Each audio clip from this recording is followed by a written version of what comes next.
The White House is pushing forward with its trade agenda after the Supreme Court struck down some of Trump's tariffs. Treasury Secretary Scott Bessent saying that the president's recently announced 15% global tariff will start sometime this week. Mike, curious how you're thinking about this. We were talking about Abercrombie and Fitch earlier. They were one of the companies that says that they are factoring in 15% tariffs into their forecast. And I'm wondering if is it too soon for companies to be doing that? And does it matter if it's 10% or 15%?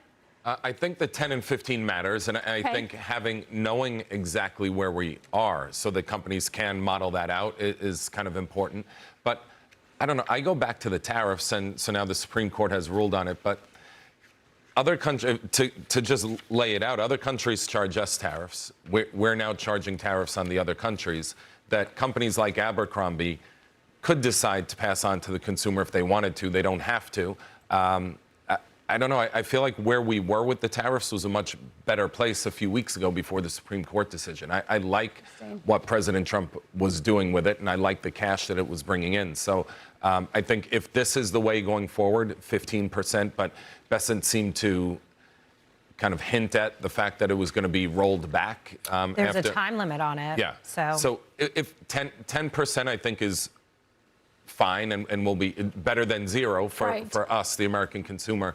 But I think President Trump wants more of a reciprocal tariff in whatever way he can get it. 10% kind of tracks with like an 8% VAT tax that Europe has, right? So that feels like more fair when we're thinking about it, Brian. Well, isn't what he's saying is we're going to do the 15% for the 150 days, and during those 150 days, we're going to do all the background research that we have to do by law to put in the Section 301 and blah, blah, blah. So all he's really saying is once we do all of that and we have levied those 301 tariffs or whatever, it's going to be about whatever it was before, which I guess the virtue of that maybe is that's clearly by the book.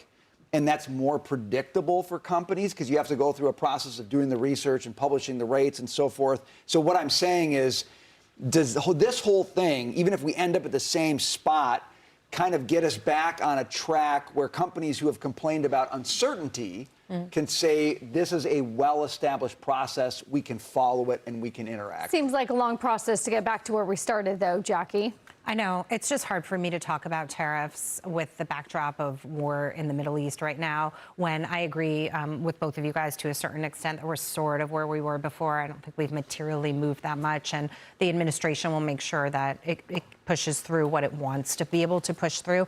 I sort of see that decision as more symbolic with respect to IEEPA and the statute and how it can be used and who can't be using it later. So, you know, I don't think this is a market that's even really contemplating that right now either. So I just did quick math. Remember, President Trump went from 10% tariff, short-term tariff, to 15%? Yep. Maybe this is why.